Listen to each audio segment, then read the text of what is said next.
Have you unlocked your ultimate potential? Welcome to Retirement Revealed. I'm your host, Jeremy Keil, and we're here to turn your retirement savings into retirement income. Today, we're talking with Jerome Myers about how to unlock your ultimate potential. Jerome, welcome to the show. Thanks for having me, Jeremy. It's great to be with you today. Yeah, it's going to be a lot of fun. I grew up being told I had a lot of potential, and I don't know if I've actually unlocked all of it. So maybe we'll solve all that in the next 20 minutes. That's the goal, man. We want to be efficient. Yeah, that's exactly it. Well, tell us more about yourself, Jerome. Hey, man, I am a corporate America dropout. Back in 2015, on January 13th, I started as employee number 2. And by the end of September, I had about 175 people on my team. By the end of the year, we were doing about $20 million in revenue. And I got a phone call at 4:55 on December 24th. And it was something like this. Hey, Jerome, I know you and I have been going back and forth over the past couple of weeks, but I made a decision. We're going to lay about half the team off. I was like, nah, I don't think that's the right idea. And he said, I called to inform you of the decision. This isn't a negotiation. And I'm stubborn, Jeremy. So I went back and was like, no, I don't think that's the right idea. I think we need these folks. He said, look, man, this is what we're going to do. And so you can be a part of that or not. It's up to you. But I'm going to go spend the rest of the year with my family. I'll talk to you in the new year. And so I did what a leader would do. I went through and tried to make the process as objective as possible. And in that, I realized that, man, this is not fun. I don't ever want to do this again. But I said I needed the experience. So I got through it. And so we put Humpty Dumpty back together again, make another run, another $20 million, another 30% profit margin. And it was getting close to the holidays again. And I saw the layoffs coming. I said, I don't want to do this anymore. So I dropped out of corporate and started doing real estate full time. Did that, built a multi-million-dollar portfolio of apartments. It's like, man, I miss people because it was pretty lonely doing the real estate stuff. People only wanted to talk to you if you had a deal or if you were sending them a check. And so I was like, I don't really love this. And it's like, what did I actually miss? Because I feel invigorated when I was in corporate. And the thing that I missed, Jeremy, was people saying, hey, I don't know if I could have done that without you. I was able to achieve something that I didn't see coming. And it was because of your confidence. It was because of your certainty. It was because of something that you gave to me as a gift that was kind of intangible that allowed me to realize or manifest something that I desired. And so then I got into helping folks who grow their businesses. And then I watched people exit their businesses. And I was like, what happens next? What now? And they started coming to me and asking those questions. And so there were 3 questions that came up. It was, is this really it? What was it all for? And what now? And so for the listeners, if you've been rolling those questions around, this is going to be a great podcast for you. And you talked about just for yourself where you were in a bigger corporation and then you weren't, and you were missing, I don't think you use these words, but it seemed like you're missing the teamwork and the success part, right? And for someone who's retired, that's probably the same thing too, or about to retire, where chances are you don't work alone by yourself in an office all day and you have 0 successes, right? Chances are that's not the case. Right. If it is, you probably don't have the money to go ahead and retire. So you're getting ready to retire and you work with people, you've had some successes. I think that's right. Those 3 questions is this really it? What is it all for? And what now? And I'm guessing there's multiple answers to that. What do you find when you're talking to people you coach? Yeah. So I think most of us are chasing the American dream. We're taught from a young age that the goal is to get financial freedom or get work optional. And then when people get there, they hit the target, but they find it unfulfilling. It's like, hey, I was hard charging. I had something that I was able to put my energy into, and now I don't. And for many of us, if we think about the 5 people we spend the most time with, they're usually going to be family and the people we work with. Most of us don't usually have a whole lot of relationships outside of those 2 things. And so basically your entire world kind of evaporates when you walk away from the things that we do to earn money once we've solved our money problem. The issue, though, is getting the financial freedom always feels empty. What people are really looking for is fulfillment. And that always comes from serving people in some way. Now, some people think service just means that it's pro bono or it's a nonprofit. I don't necessarily agree with that. But I think most people, when they're earning, they're doing the things that they feel like they can get paid the most for. They're trying to earn money efficiently. And so when you've solved the financial freedom problem, I think the answer gets to, well, you don't have to be efficient in the way that you earn. And now it's about impact. And so, what can you do to have maximum benefit? What can you do to have maximum impact for the people that you choose to serve? And the great thing about being free is you get to pick the problem and you don't have to worry about what the initial compensation for the problem is that you're working on solving. When you said free there, it reminded me of another coach out there. His name's Dan Sullivan. He does strategic coach, and he always talks about the different freedoms. I think he has four of them. Maybe you know, Jerome, all of those, but I know that's time freedom and money freedom. And it seems like maybe the money freedom is actually the first one. When you get to enough money, then you maybe have the ability to free up your time and the other different freedoms that he has puts out there.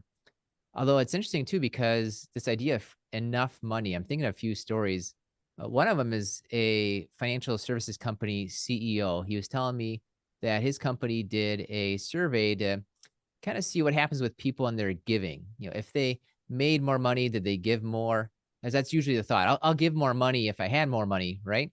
And it turns out it doesn't matter how much money you have.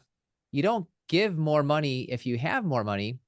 You give more money if you feel like you have enough money. So it's more on the feeling of enough part of it. And I've met people with millions and millions of dollars that talk as if they're charitable, but I get to see their tax returns, and they often aren't as charitable as you'd maybe expect or hope to say, well, you've made it, you've got to this level, and their giving didn't change. And then when I talked to them, I'm thinking of a couple in particular where it was a fear of I don't have enough.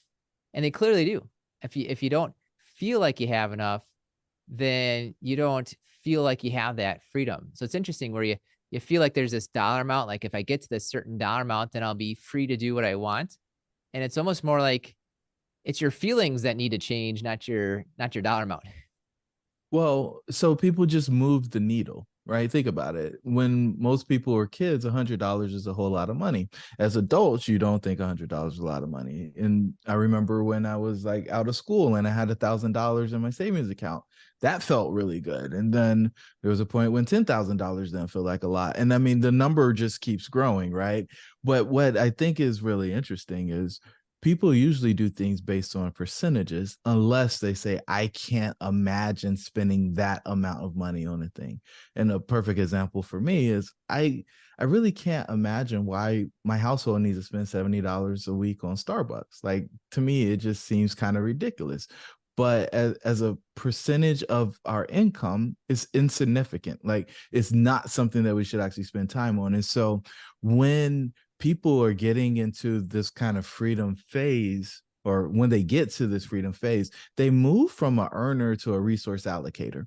And we do some resource allocation along the way. And I mean, your business, you do a whole lot of it. But the primary function, a primary role for the folks once they're, I'll call it post exit, is to allocate resources. And the only way that I really understand resource allocation is through percentages. So when we can adopt that percentage approach and we say, hey, we give 10% or we give 20% or whatever we consider to be generous, I think it makes it a whole lot easier for folks to get okay with that. Now, 10% of a million is a whole lot more than 10% of 10,000. But in the grand scheme of things, the impact is very small.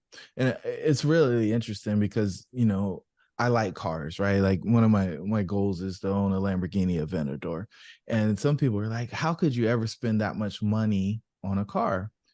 But when you look at that as a percentage of earned income or that as a percentage of net worth, for some people, that amount of money on a car is a whole lot less than what the percentage of somebody who drives a Toyota Camry would be spending on their vehicle. And I just think that just brings things in perspective for folks who are struggling.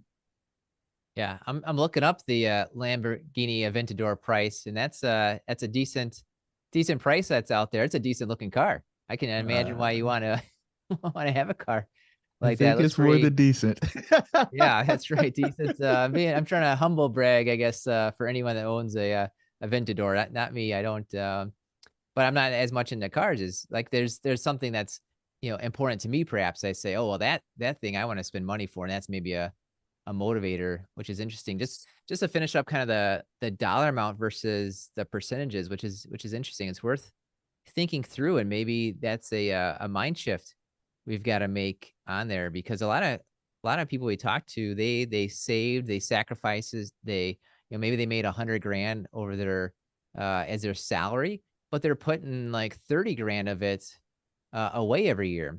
And so for them to say, they're kind of used to the putting away 30 grand every year, and then all of a sudden they take 100 grand out. I mean, that's a big mind shift, and really just looking at the percentages of, you were saving 30% every year, and now you're taking out, 4% of your net worth. So maybe a percentage is a helpful way to approach it. Oddly enough, I'm working on kind of a what I call a retirement dashboard.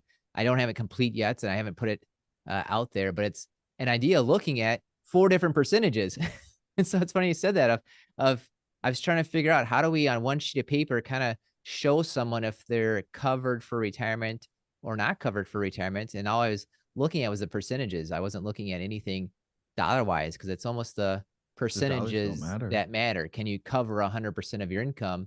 That's good to go. Whether you have $1 in the bank or $1 million in the bank, can you cover that income need? So I was looking at the percentages. But I do want to tell you a funny story because you said when you were younger, $100 would have meant, the everything. That's just a huge dollar amount. My wife does something with her kids every single year of makes them answer like 20 questions. Who's your friend and what's your favorite TV show?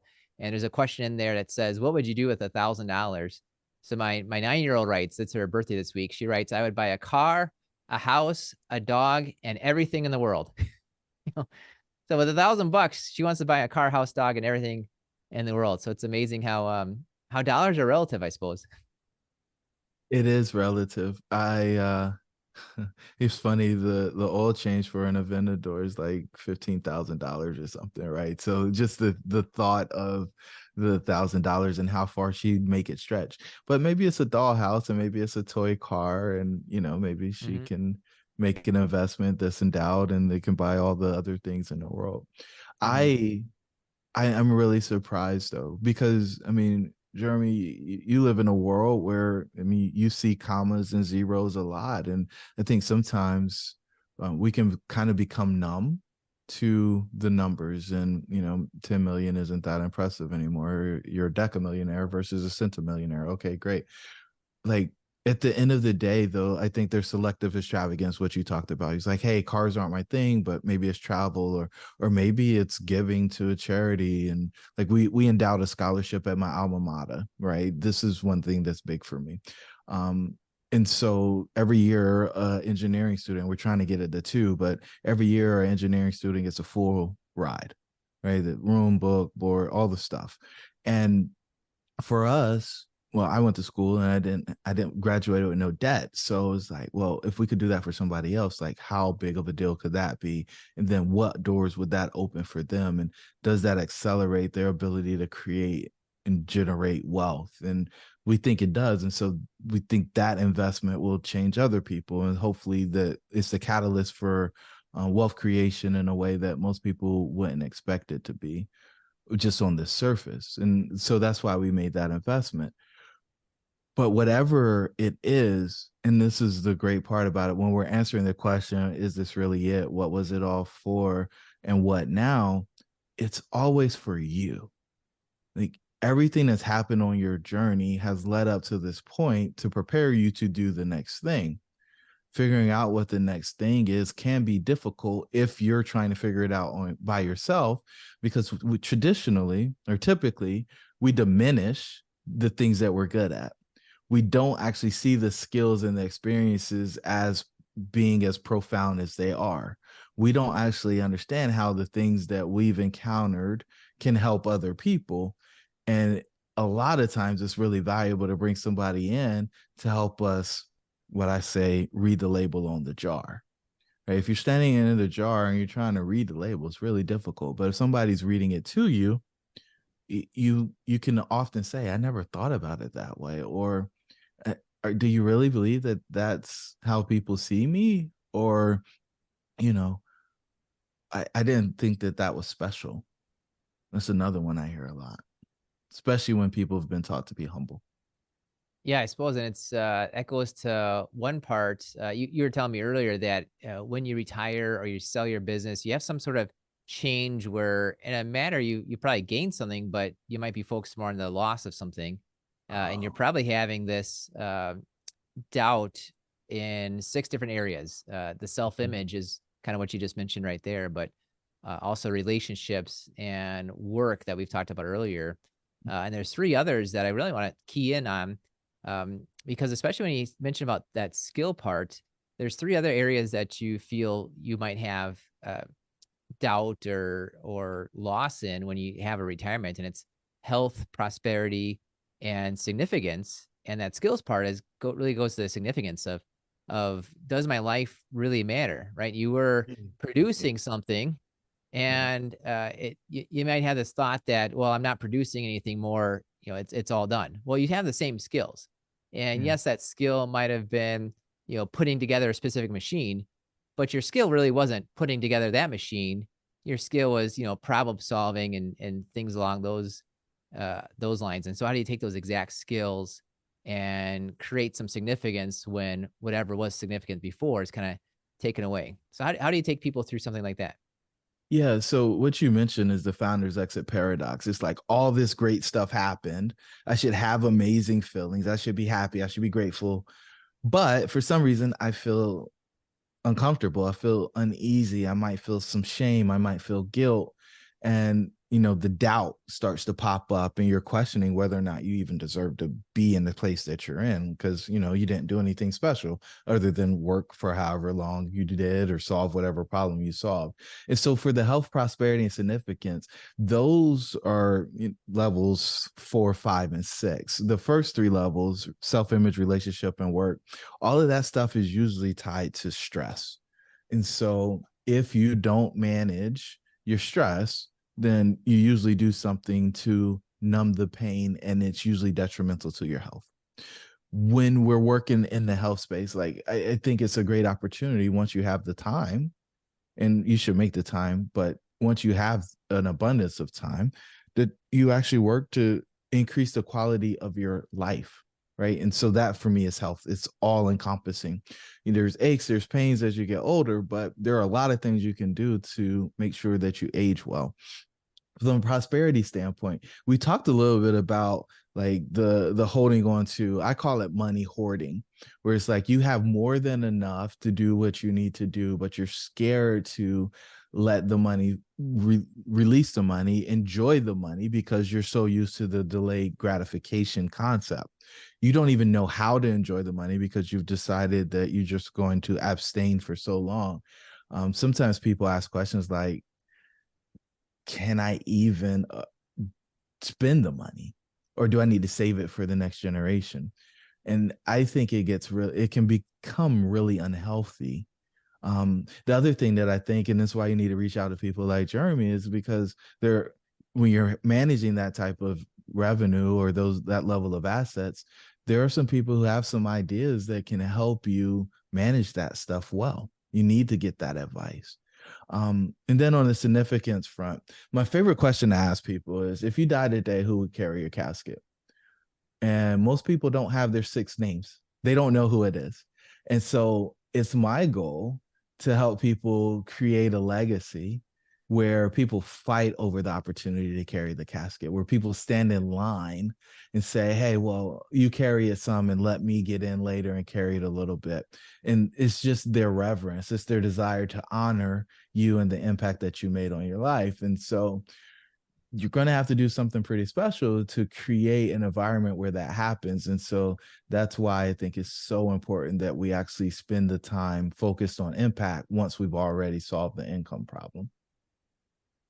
Yeah, it's I like that. It's you solve the income problem and now you can focus on the impact. And that's a great question of if you died today, who would carry your casket? I haven't heard that one before. I like that one. Do you Thinking of the know? Do you health. got your six? Do you have your six? Yeah, good question. I would guess so. I don't. I mean, I can.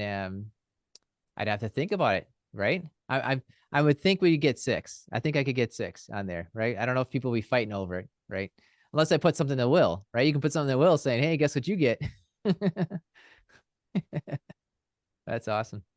Well, when it comes to that health piece, I just read this article how I think a lot of people believe that you get to a certain level and it's almost too late.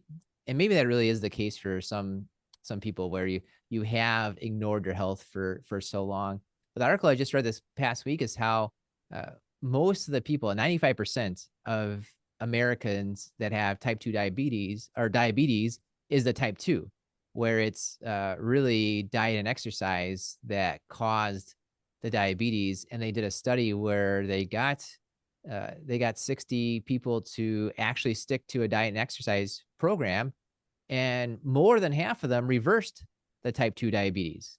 Mhm. And of course, there are some that didn't reverse it. It was maybe kind of too far gone, but you got a better than 50% chance if you're in that situation from this study that you can reverse some of the health issues that you've had before. And of course, if you have more time and more money, what else do you need to do besides take care of your health, right? I just someone else I just had on recently. She said, when you're working, your job is your work. When you retire, your job is your health. And I think that's just good Well, mindset to say, what do I do next? Well, number one job is your health because you can't spend the money you've earned if you don't have the health. That's why a lot of people are telling me I've got to take my social security early because I won't be healthy 10 years from now. And I think, well, not with that attitude, right? But well, it's a thought, right? That your health is a big piece of what do you do with your money and how do you spend the time with your family. yeah, I think a lot of people um, they question, am I going to use all the wealth that I built to get earn back the health that I lost? Mm-hmm. And There you go. that is why we encourage people to start focusing on health as soon as possible. Saying you don't have time for the one body that you get while you're on the planet is a Mm-hmm. really difficult pill to swallow for people who um, actually understand the value of it. And, we took a pause this year as a family and started focusing more on our health. And I'll tell you, man, that pesky sugar, Oh that yeah. thing just does so much damage. And if you can get that under control, and mainly people like me in particular, or people like the person I used to be, we'll gorge on the sugar trying to numb the stress of Mm-hmm. life. And all you really got to do is go deal with the problems that are creating this stress, and then maybe you don't need Mm-hmm. as much sugar. Yeah. Well, I can tell you're in the coaching profession because you got all these great questions. That other one just that popped out to me is how do I use the wealth that I built to earn back the health that I lost? Thank you for sharing that one. I've got a question for you. We're talking here about coaching and people exiting businesses and retirement. How do you envision spending your retirement? I am in the business that I am going to do until until my kids tell me they don't want me in the business anymore. Um, so what I just finished up a really cool book called Building the Life That You Want by Arthur Brooks and Oprah Winfrey. And they talked about in the close of the book that in the end, the goal is just to be a teacher or a mentor. Like that is the greatest honor you can have. So you spend all this time learning how to do things, you have all these experiences, and then the goal is just to guide and help people on their journey. And so, in what I do, everything builds on itself. And so I become more and more valuable because of the things that I understand as I go along. And so it's my goal to help people find their what's next until the end of days for me. And I can do that from anywhere, which gives me location freedom. I pretty well have the financial freedom part, and it's something I enjoy. So, you know, I get to hang out with really cool people working on really special problems and helping them figure out how to make the world a better place. I don't know that I could actually come up with something that I would enjoy any more than that.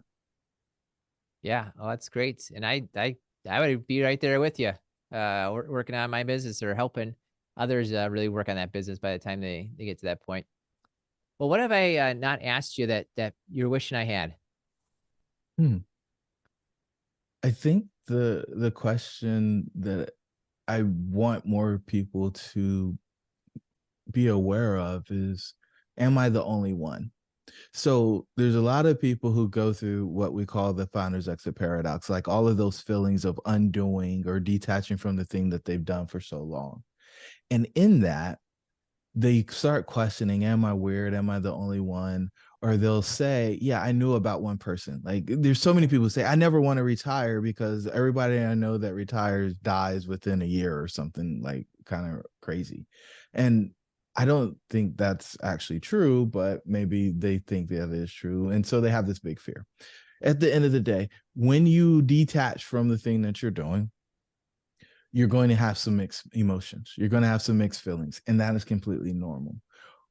But it's up to you to use the right coping mechanisms, techniques in order to move out of that so that you don't self destruct, so that you don't implode, so that you don't create a lot of collateral damage for the people that you say you love and care for. And then you use that to go and find your what's next. And I just think there's so many people who suffer in silence because they're scared to raise their hand and say that they're having an issue. They don't want to be seen as ungrateful. They don't want to be seen or thought of as somebody who didn't appreciate the things that came to them, or they didn't recognize their position in life. And I just think it's a great tragedy for people to suffer that way. Yeah, I think that's a great question to ask is, am I the only one? Because, chances are the answer is no to to anything, right? To Right. that question. And two parts of it that come to mind is maybe where you get to the point where you retire and you've got a little bit of guilt of, I've got more money than my family, or I've got more time than my coworkers, and that guilt maybe is a thought of what if I am ungrateful, right? Which if you are down that path of I don't want to be ungrateful, I think focusing on the things like your significance and mentorship and others are a great way to avoid that part. But I also think there's some interesting outside pressures too, where we work a lot with clients that are with Harley Davidson and We Energies in Wisconsin. And there are some corporate jobs and there are some less corporate jobs. And Mhm. I found with some of our clients that are maybe more the blue collar, right? You go in and you put in your time for 30 or 40 years, but there is sometimes less of a acceptance of good for you for retiring. And because I'm saying this not because I'm trying to pigeonhole how you might feel if you're in a certain job or profession, but because I've heard it where I've had people that kind of work on the line at Harley Davidson or work literally on the line. They're called linemen. They're working on the electrical lines at We Energy, where they announce that they're retiring, and some of their coworkers that aren't retiring, well, how do you get to retire? You know, who died and left you money? And they're thinking, I was the one saving my money for 35 years and not buying a brand new motorcycle and not doing those vacations. I put in the sacrifice. So it's an interesting thought on there where there can be a lot of almost fear and guilt and jealousy when it comes to retirement, either self-created of a bit of internal guilt if you're looking at others, or others looking at you. They might express their own jealousy, and dealing through that's an interesting topic for sure. When we dig into self-image, and this goes into all the identity stuff, we evaluate it in four different metrics, but the two that I think are really important here are what you just named. How we think other people think about us. And the important part with that one is you don't know. you can only know what you think they think.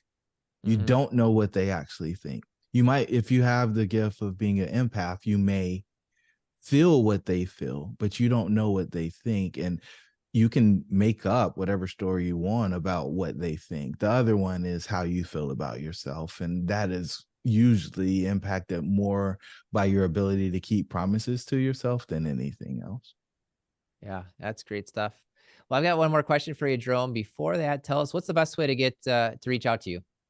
Yeah, if they want to learn more about the exit paradox, then jump over to theexitparadox.com.